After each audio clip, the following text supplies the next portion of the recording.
Boa noite, senhores. Sejam bem-vindos à quarta aula sobre a Lei 13.979 e as contratações públicas destinadas ao combate à pandemia de coronavírus.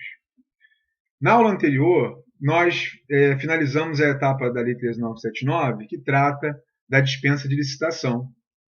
Falamos sobre os requisitos e mencionamos também a dispensa de licitação trazida pela medida provisória 961 de 2020, né, que alterou os valores das dispensas consideradas de pequeno valor, lá do artigo 24.1 e 24.2 da Lei 8.666. Agora nós vamos partir para a etapa da licitação e verificar como a Lei 13.979 tratou do tema. Tudo bem? A gente já tem que ter em mente que a Lei 13.979, já que ela é destinada a medidas excepcionais para o combate à pandemia de coronavírus, ela, na medida do possível, tentou dinamizar, tentou conferir celeridade à licitação que tenha por objeto essas contratações, né, que são contratações de combate à pandemia de coronavírus. Então, vamos ao slide. Tá aí, ó. Como eu já tinha introduzido, né, ó, em busca da celeridade, é possível extrair da Lei 13.979 a preferência pela utilização da modalidade licitatória pregão. Tudo bem? De fato, ela vai, e nós vamos abordar, ela vai trazer uma série de medidas que indicam que essas contratações, quando forem precedidas de licitação, elas devem ser levadas a efeito mediante a utilização do pregão. Tudo bem? Isso, e o que isso indica para a gente? Que a utilização pela administração de outra modalidade licitatória, ela deve ser justificada no processo. Tudo bem? Então, isso também está no item 3.3 da nota técnica editada pelo Tribunal de Contas. Tudo bem? Então, vamos avançar. Ó, corroborando o que eu disse anteriormente, o artigo 4G, caput, da Lei 13.979, vai dizer que os prazos do pregão, é interessante que ele utilizou o pregão, né? Ele não faz menção às outras modalidades de licitação. Mas, enfim, os prazos do pregão serão reduzidos pela metade, inclusive arredondando o inteiro antecedente para o número abaixo quando né, a divisão der número ímpar. Tudo bem? Então, isso indica, como eu já havia mencionado, a preferência pela utilização da modalidade licitatória pregão, de modo que, se for utilizada outra modalidade, isso deve ser justificado no processo administrativo. Vamos avançar. Isso também está no item 3.4 da nota técnica editada pelo Tribunal de Contas do Estado do Rio de Janeiro. Mais uma vez, objetivando a celeridade, o artigo 4G, parágrafo 2º, diz que para qualquer modalidade licitatória, os recursos eventualmente interpostos não vão ter efeito suspensivo. Tudo bem? Fica bem claro aí. As regras sobre licitação elas são mais claras, de uma compreensão mais evidente do que quando comparado com a etapa de dispensa de licitação. Então, isso está no item 3.2 da nota técnica editada pelo Tribunal. E também, para fins de conferir maior celeridade, né, a Lei 13.979, no parágrafo 3º do artigo 4G, dispensou a realização de audiência pública de que trata o artigo 39 da Lei 8.666. Então, a audiência pública é necessária principalmente para licitações de grande vulto, né, com valor expressivo, e, mesmo tendo valor expressivo, se for destinado ao combate às medidas de enfrentamento à pandemia de coronavírus, né, a audiência pública ela é dispensada. Isso também foi corroborado pelo item 3.5 da nota técnica editada pelo Tribunal de Contas. Tudo bem? Vamos avançar. Aqui, pessoal, um ponto interessante. Não está relacionado à Lei 13.979, mas a medida provisória 961, ela passou a admitir, durante o período de decretação do estado de calamidade pública, a utilização do RDC para quaisquer contratações de obras, serviços, compras, alienações e locações.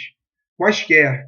né? O RDC ele foi inicialmente concebido para determinados tipos de contratação, ele foi paulatinamente sendo alargado e, com a adição da medida provisória 961, agora ele pode ser utilizado até 31 de dezembro de 2020, que é justamente a data final da decretação de calamidade pública pelo governo federal. O RDC poderá ser utilizado para qualquer tipo de contratação de obra, serviço, compra, alienação e locação.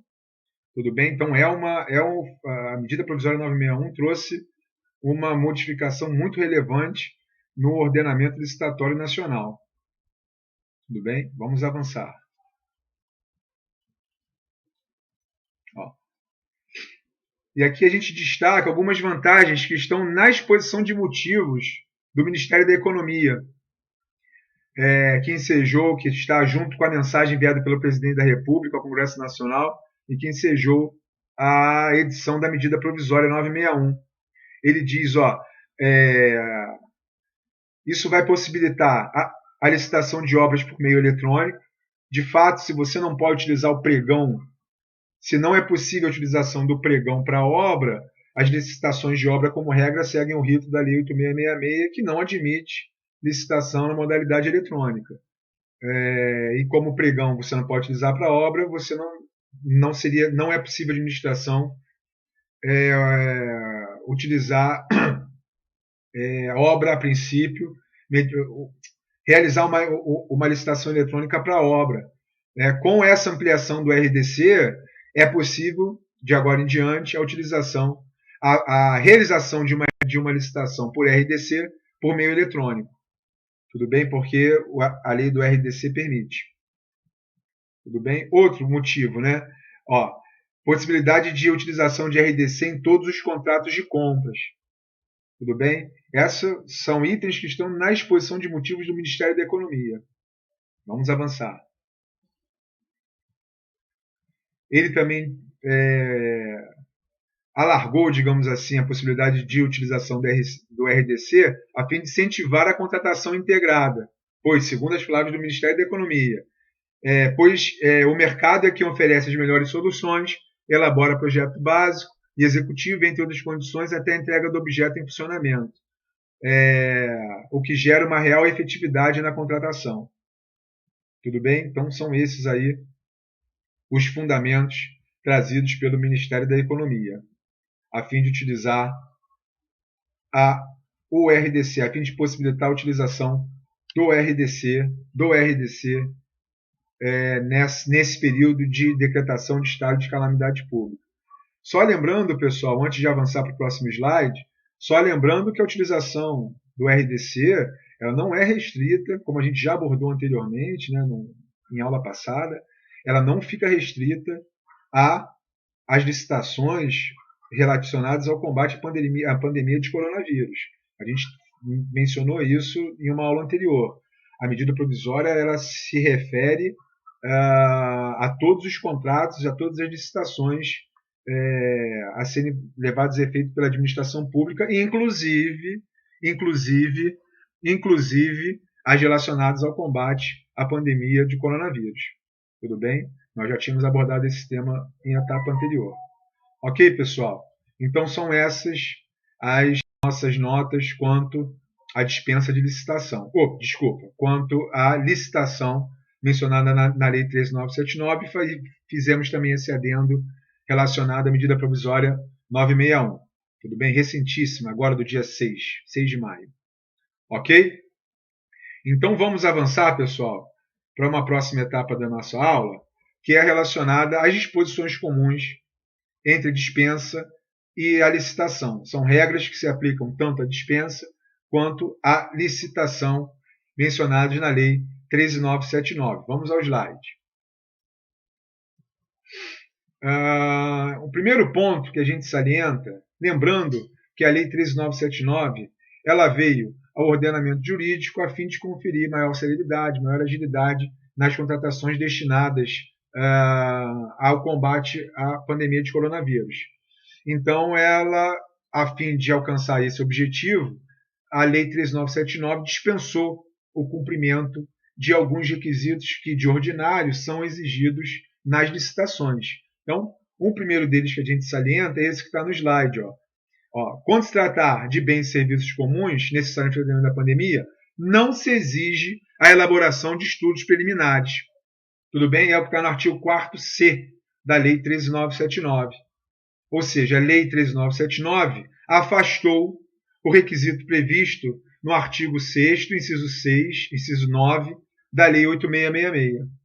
Tudo bem? Que exige que o projeto básico, e também o termo de referência, seja lastreado, seja fundamentado em um estudo preliminar, né? Que a administração mostre, através de um estudo, os fundamentos do projeto básico do termo de referência.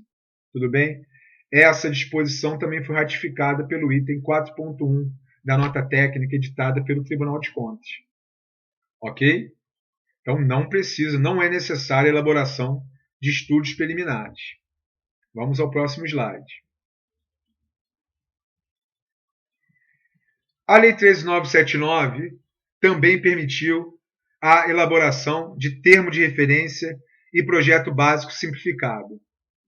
É o artigo 4º-E da Lei 13.979. Permitiu que a aquisição de bens e serviços necessários ao combate à pandemia seja precedida da edição de termo de referência e projeto básico simplificado. Muito bem. O que deve conter nesse projeto de referência ou no termo de referência ou projeto básico simplificados? Vamos lá, vamos avançar.